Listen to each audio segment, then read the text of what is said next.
Hello everyone. Today I'm going to bring you the ideas of Robert Ives Gammell. He was an important painter and he wrote this fascinating book called Twilight of Painting, which I recommend you acquire, especially if you're interested in classical techniques like I am. And Gammell, he studied in Boston and then he went to Paris. That was the place where everybody would go to if you could afford it. The best artistic training was in Paris. But unfortunately, his studies were interrupted with the outbreak of the First World War. Then he came back to the States. He tried to paint imaginative paintings, but he felt that he didn't have the skill. That lack of skill led him, together with other things, led him eventually to a breakdown. And that's when he discovered the writings of Carl Jung. Jung's psychoanalysis liberated his imagination. While in the States, he studied under William McGregor Paxton, and Paxton had been a student of Gérôme. Gérôme was a very influential French painter. Eventually, with Robert's development, he became a very important art tutor in the States. And some of his disciples even created the classical realism movement, which is a contemporary art movement that tries to bring back classical tradition. Now, I wrote some notes on this book, which I'm going to read to you, together with some quotes directly from the book. We're going to start with a quote by Sir Joshua Reynolds. Joshua Reynolds wrote a text called Discourses, and Reynolds says that, and now I'm reading, "Those who have undertaken to write on our art and have represented it as a kind of inspiration, as a gift bestowed upon peculiar favorites at their birth, seem to ensure a much more favorable disposition from their readers and have a much more captivating and liberal air than he who attempts to examine, coldly, whether there are any means by which this art may be acquired, how the mind may be strengthened and expanded, and what guides will show the way to eminence." Joshua Reynolds was denouncing the popularity of obscurantism, and he wrote this in the 18th century. Reynolds espoused a movement called the Grand Style, where he would try to represent reality in a very noble, grand way.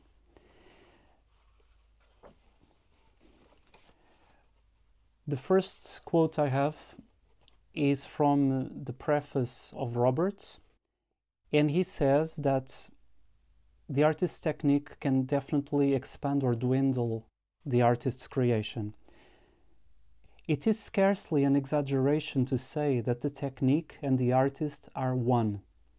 A painter's execution bears the stamp of his personality at every point, and his emotional expression is strictly limited and shaped by his technical equipment.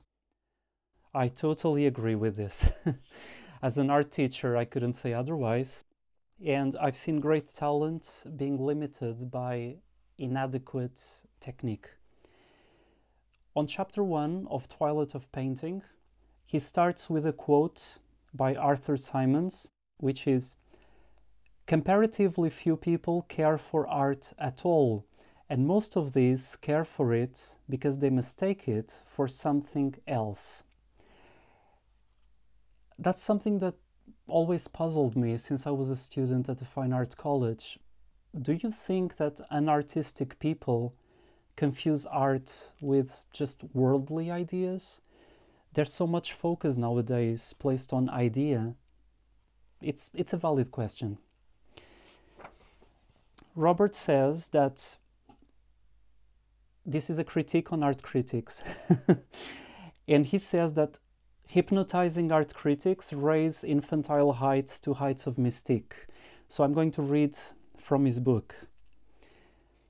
"But there is no denying that a large number of people do become drugged or hypnotized by this kind of language, the language of art critics. to a degree that makes it possible for them to stand before the most infantile attempts at painting and really experience some sort of emotional uplift. Controversial.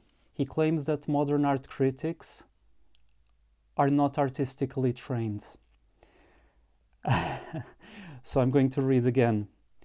The literature devoted to modern painting has emanated almost entirely from persons who have never painted at all, or whose attempts at paint only served to reveal their inability to master the traditional techniques of the art.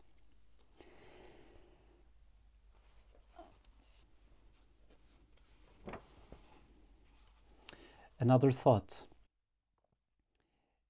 This is still about art critics and about the influence of 19th century newspapers.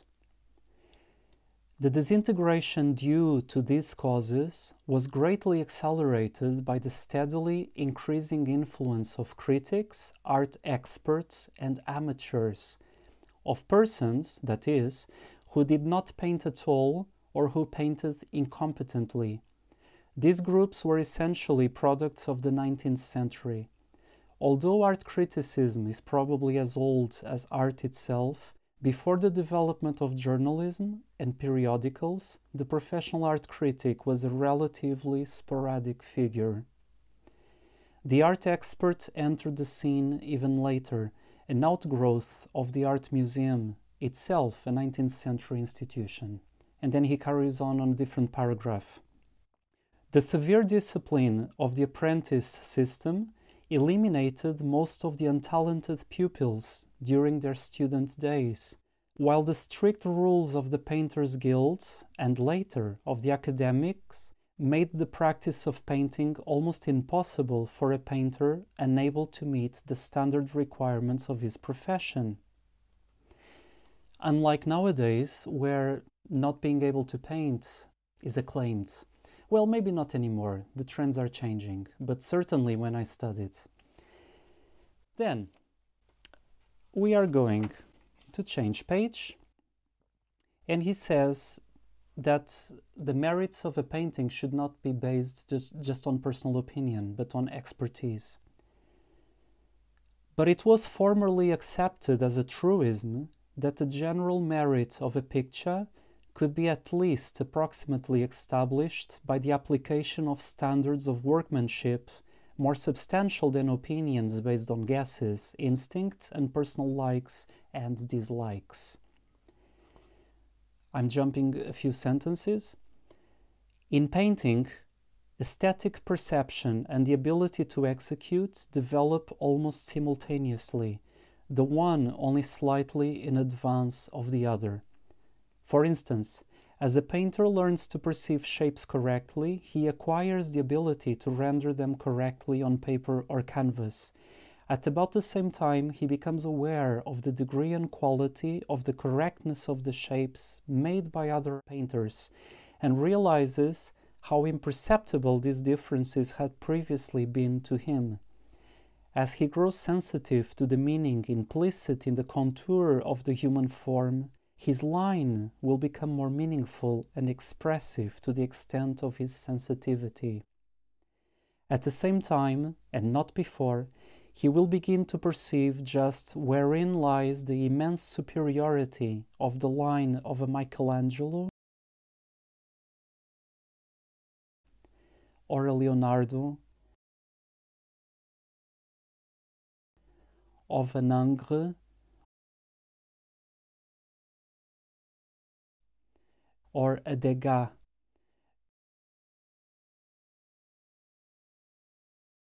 A student's progress seems to him like the falling of successive scales from his eyes. Definitely, aesthetic perception is intertwined with the ability to draw.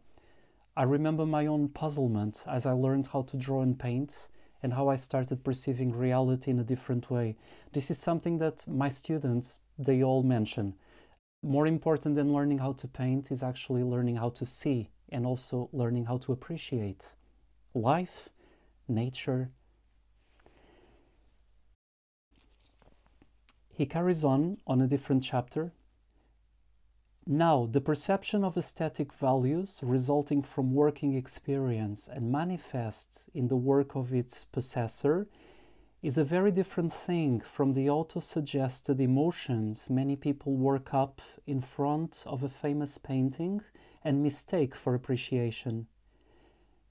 Any enjoyment derived from pictures is all to be good, of course, as far as the picture lover is concerned. But, however sincere and genuine it may be, enjoyment is not necessarily a proof of the picture's merit. In fact, it is extremely easy to read into a painting the emotional elements one has been told are there. It's interesting that he also mentions an artist that was very popular before, but that nowadays we just don't read much into his paintings. This accounts for the spell cast for a time by certain pictures, which often seems inexplicable to later generations.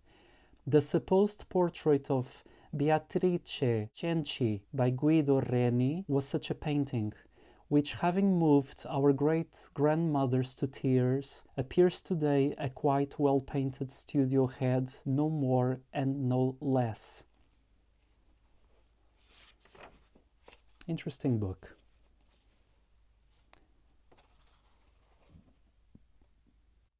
He's also talking about the misplaced intellectualism and how the ignorant execution creates distortions that are the same to beginners worldwide.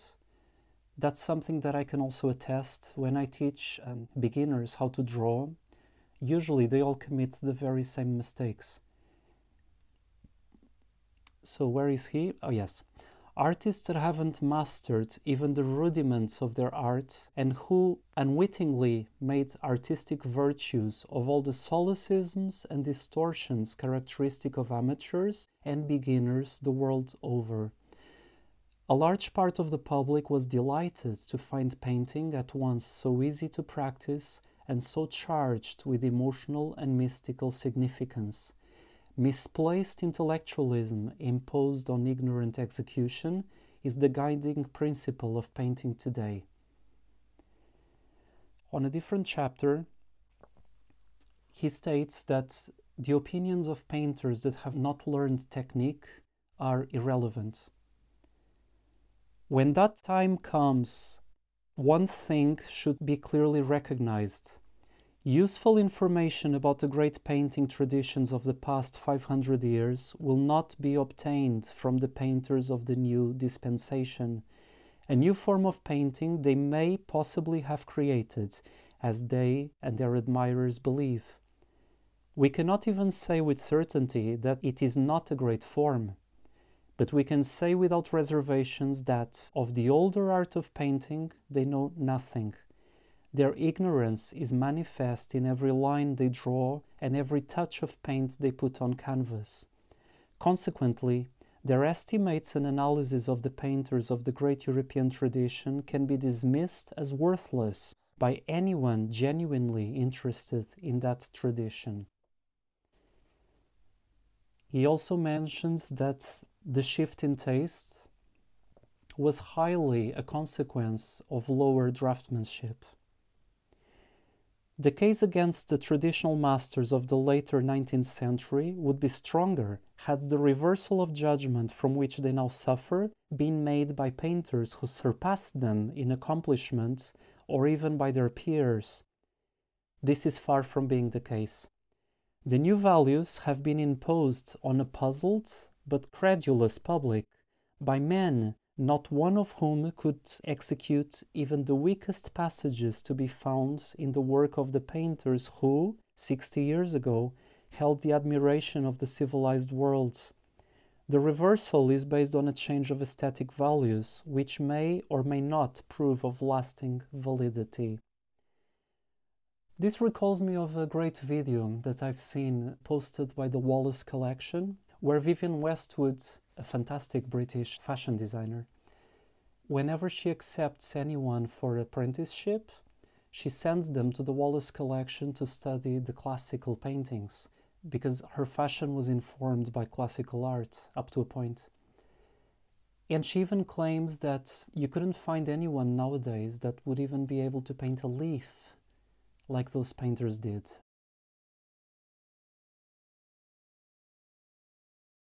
On chapter 3, which is about representation as an element in painting, about representational art, the writer claims that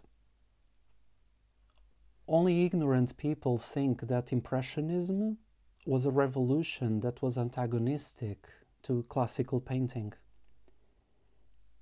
So he's talking about, I will quote him now, "The approach of each school was the one best adapted to its particular objective.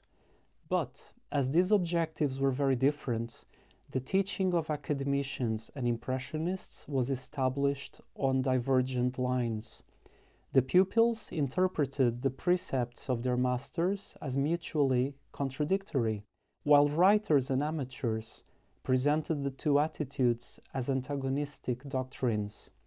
Probably this would not have happened if the close contacts between master and pupils, characteristic of the older studios, had not been lost through the adoption of a new relationship, which was to degenerate into the deplorable art school system familiar in the 20th century." I've studied fine arts, and it is true that a lot of what our tutors taught us was puzzling, to say the least. There wasn't enough close contact between master and student. I think we overrated our own intelligence and our own ability to learn the craftsmanship of painting. Only with a very intense osmosis can we absorb that knowledge.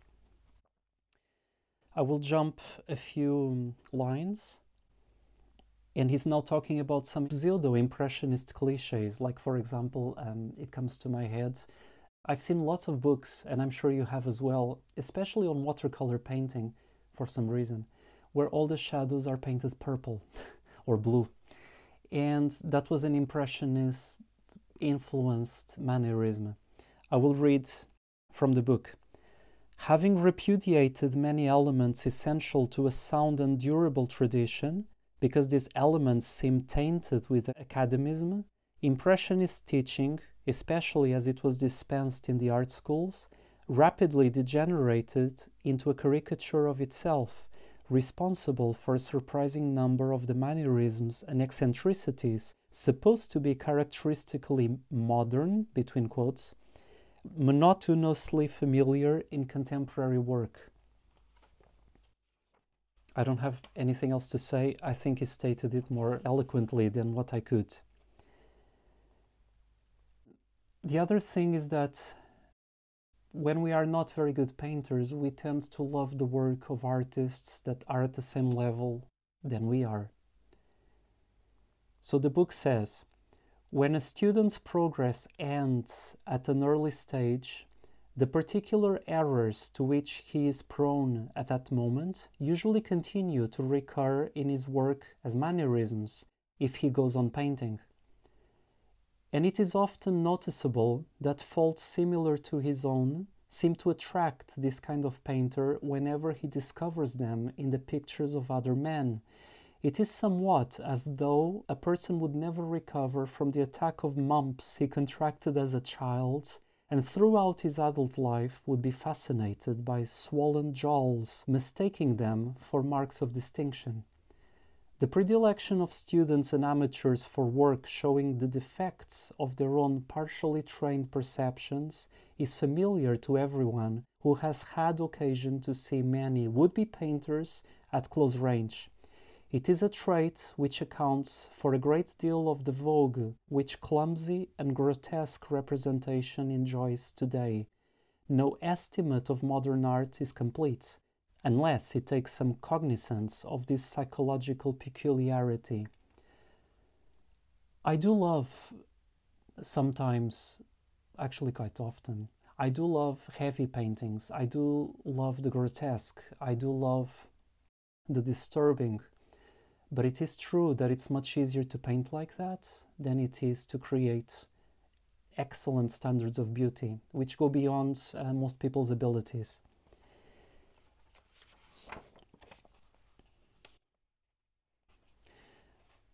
And now he's criticizing how painting became unaware of the aspects of the visible world. Painting has been invaded by persons for whom the aspects of the visible world have little significance.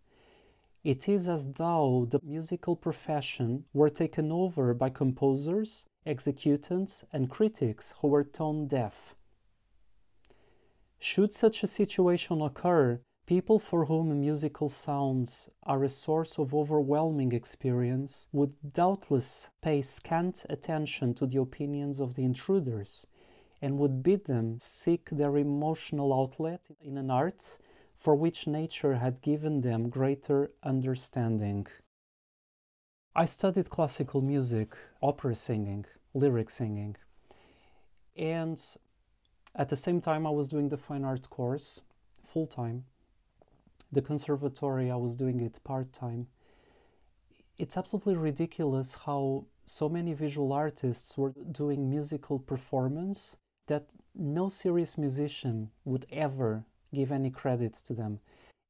Being musically trained myself, I'm very demanding with the musical quality of those performances. I'm not trying to say that every music has to sound pleasant or well executed. Not necessarily, depends on your intent, what you want to express. But not everything is meaningful. Everything is possible, but not everything is relevant. Then, I would like to read you about academic composition, that it was never decorative. The art until the 20th century was usually not decorative. The strength of academic composition lies on the power of the central figures. Together with drawing, the painters of historical pictures relied for their effect chiefly on composition. The composition favored by the academics had for its essential purpose a clear and dignified presentation of the incident to be depicted. It was above all an illustrative or storytelling composition, in contrast to a decorative composition. Whereas the decorator often obtains his main effects by the use of a brilliantly patterned drapery or of other objects unessential to the subject, such as a flock of birds or some flower-laden rushes, the academic tradition demanded a concentration upon the central action of the figures. It insisted that the gestures and distribution of these figures be of itself sufficient to tell the story. Subsequently, this composition could be ornamented by the addition of brilliant accessories, but accessories, these must remain. Don't confuse the map with the territory, like Richard Grannon says. And that means that when there's a story to be told, backgrounds should remain in the background. Now, I've jumped a huge chunk of the book because I don't want to bore you with too much reading. Plus, it's time for you to read this book. Nevertheless, I've got another quote, which is about a lot of the paintings that we value nowadays would look ridiculous if they were placed side by side with some of the masterpieces in the history of art. But note where this principle leads when it is made into a cult. So now we're talking about taste of certain generations, a cult. From the idea that a dramatic or intellectual element is unnecessary in a painting, it is only a step to the view that such elements are positively obnoxious. The perhaps too insistent stress the academicians had laid upon the intellectual side of pictures unquestionably drove some impressionists to overstatements in the opposite direction. But to deny the part that the intellect or the imagination may play in painting is to limit the possibilities of that art arbitrarily. The Sistine Ceiling. Mantegna's Crucifixion. Titian's Entombment.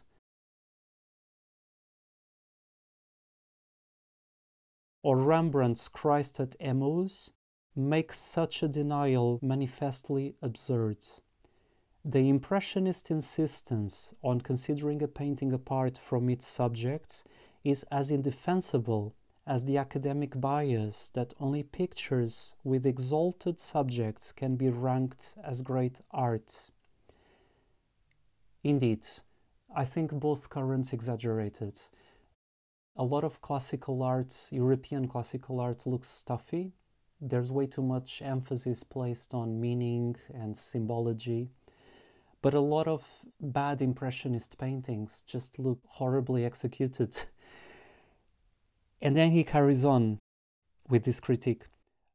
But the academic view was superior to the Impressionist from the standpoint of the student's training, in that it made general culture a necessary part of the painter's equipment. He then goes to state something that had occurred to me, which is how art replaced religion in contemporary societies. I could claim that most people are not religious at all nowadays, at least in the West, but art seems to have taken religion's role. So Gammell writes, "Incomprehensibility has come to be the distinctive mark of really exalted art for many people today. There is reason to suspect that in our materialistic age, many persons seek in the mysteries of art the solace that used to be found in the mysteries of religion. They find, apparently, the satisfaction that comes from an act of faith. The more the evidence of the senses is flouted, the greater the act of faith, and the greater the resulting satisfaction." Then he carries on a few lines below. He talks about the dancing epidemics, something that I've never heard of until I read this book. Apparently, during the Middle Ages, several epidemics were recorded where hundreds and even thousands of people danced themselves until exhaustion, and finally lots of them died. There's 8 outbreaks that are reported between the 7th and the 17th century. So I'm going to read what he wrote about this. "To future students of painting, the work of these schools is likely to seem quite negligible. There is a parallel between the hectic pursuit of painting we have seen in our generation and the dancing epidemics which swept over Central Europe in the Middle Ages.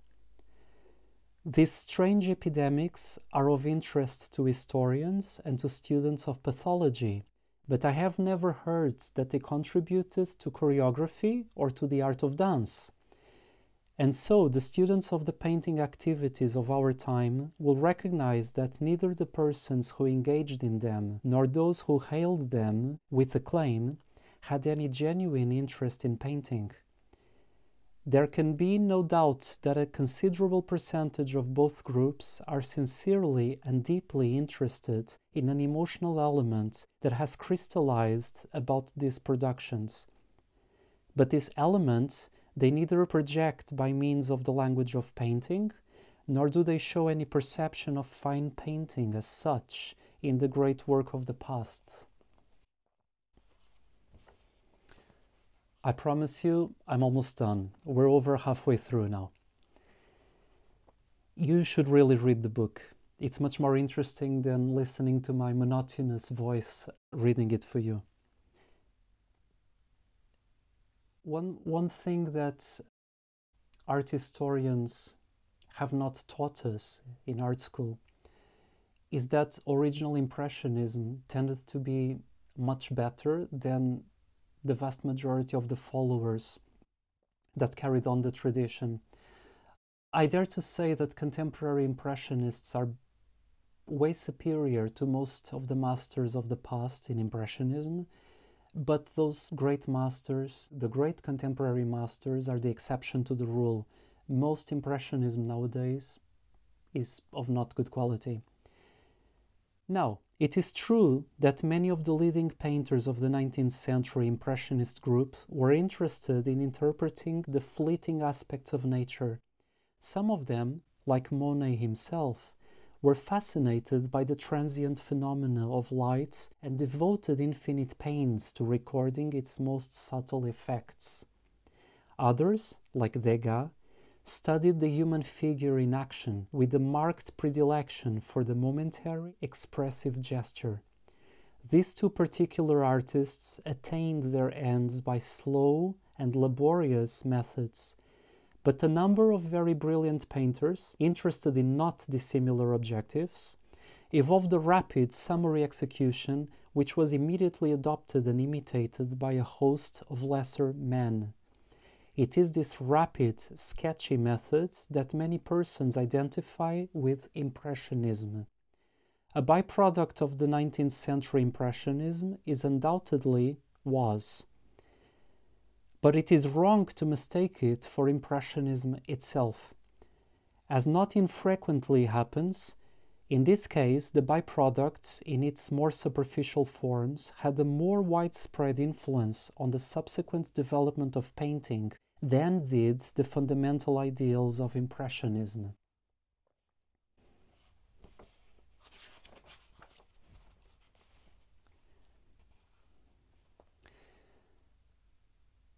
I'm not quoting the book now, but I'm a very heavy critic on the ideas espoused by Hawthorne, because he taught people how to paint and use color without any sort of mastery of drawing. I think it relates to what Robert is writing here. To painters who felt that the Impressionist attitude was the only valid one for an artist, and that is the way most painters did feel at the beginning of this century, there was a logic in the view that the study of painting as a separate accomplishment was unnecessary or even harmful to the student. If you can get all your colored areas of the right shape and in the right place, some of them said, your picture will be drawn right. This is true in the abstract, no doubt. That is to say, a painter who is already a fine draftsman and has a highly developed sense of form can make his shapes out of smears of paint without any preparatory outlines. In so doing, he is carrying out a number of very complex operations at once, attending simultaneously to his shapes, his values, his color, and the composition of his picture. To do this successfully requires a high degree of skill in each one of these departments. But the teachers of whom I speak went further than advocating this as a method of painting. They fostered the idea that the knowledge and skill to handle these various things could be acquired in a single process by the student. This is artistic fraud. Learn how to draw before you tackle painting.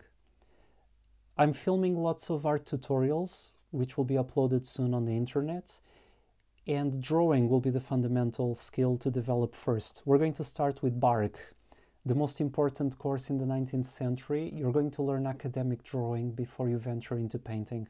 It's really worthwhile spending a few weeks devoted just to drawing. On a different chapter, I'm already on chapter 9, good news. He states that a good artist is flexible. A good artist is able to tackle any problem that comes his or her way. For a painter's training does not consist primarily in instruction as to the handling of his materials. Such knowledge is extremely important, of course, but it is not the main thing.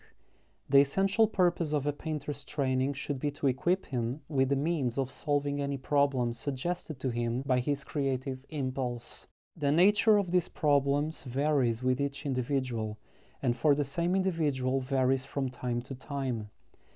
But it is characteristic of the painter that his creative impulse finds expression in pictures, that is, in things that address themselves to the visual sense. The sign that a student perceives appears in his ability to execute. The perception is always in advance of the execution, but much less so than it is generally realized. Only as he begins to draw pretty well himself will the student begin to recognize the differences between good drawing and poor drawing in the work of others. Only as he begins to draw quite well will he sense the qualities that make fine drawing superior to good drawing. I have no way of knowing how drawing may look to a really fine draftsman. Of one thing I am certain, that the fine draftsman perceives things invisible to me and that were invisible to him before he became a fine draftsman. Learning to draw and paint is, more than anything else, a sharpening of certain perceptions, though it is also many other things besides.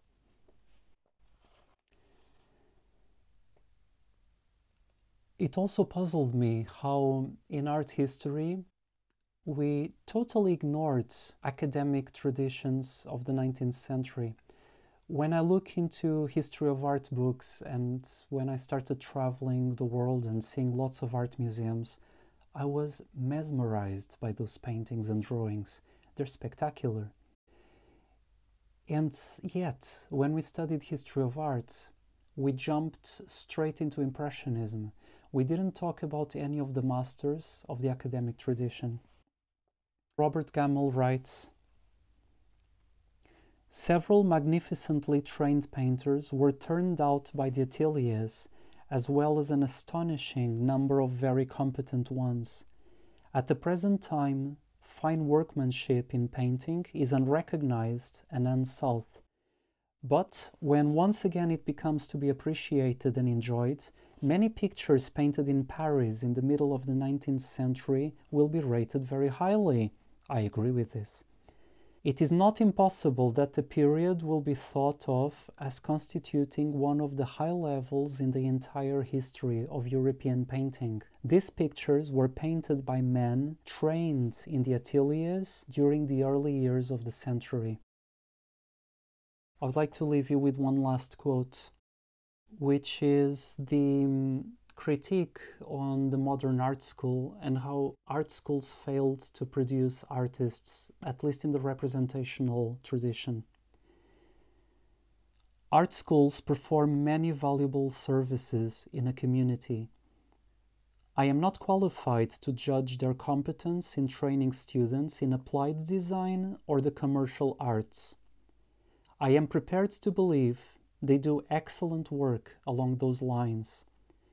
They also provide an outlet for the activity of innumerable people who find in art a relaxation, a hobby, or an excitement. They offer a great deal to the amateur. But they have failed completely in training professional painters. This failure is inherent in the character of the institution itself. After a trial of 40 years and more, the art school has proved itself incapable of developing competent painters.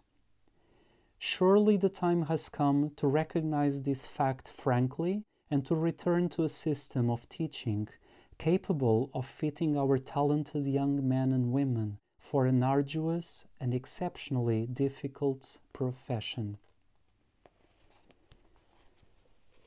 Highly recommended book, especially during this quarantine. We are now on the twilight of a new era. I don't want to antagonize contemporary artists. I'm a great fan of some conceptual works I've seen. Consider this video as an art performance. Maybe I'm doing a performance myself. Maybe I'm not taking this too seriously. And that you shall never know.